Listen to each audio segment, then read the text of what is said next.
India आप तक समाचार, कड़वा लेकिन सच। रतनलाल सी बाफना ज्वेलर्स, जहां विश्वास ही परंपरा है।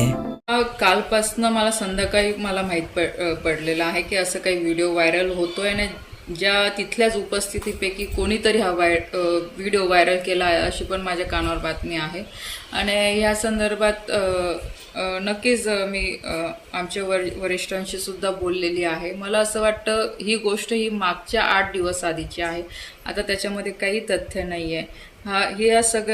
ह्या गोष्टी सगळ्या घडल्यानंतर आदरणीय गिरीश भाऊंनी सुद्धा माध्यमांशी बोलताना सांगितलेलं आहे की जे छोटे मोठे विषय होते ते गिरीश भाऊंनी ह्या सगळ्या लोकांशी बोलून ते दूर केलेलं आहे आणि ही सीट आम्ही 5 लाखाच्या मताने निवडून देऊ असं सुद्धा आश्वासन आदरणीय गिरीश भाऊंनी दिलेलं आहे।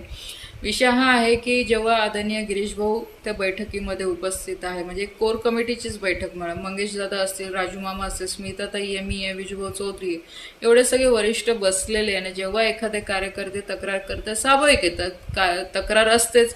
आम्ही पण काम करताना बऱ्याचशा चुका आमच्याकडनं पण होत असेल, मी असं म्हणत नाही की आम्ही चुकत नाही, थोडेफार विषय होतातच, कारण शेवटी आज एवढा मोठा मतदारसंघ आहे, आज कोणी ना कोणी माझ्याकडनं पण दुखवलं गेलं असेल। पण विषय हा आहे की हा व्हिडिओ कोर कमिटीचा व्हिडिओ हा बाहेर अशा पद्धतीने व्हायरल करणं हे चुकीचं आहे, कारण की भारतीय जनता पार्टी ही शिस्त प्रिय पार्टी आहे, शिस्तीने सगळे इथे कामं होतात, एक डिसिप्लिन वाली पार्टी आहे।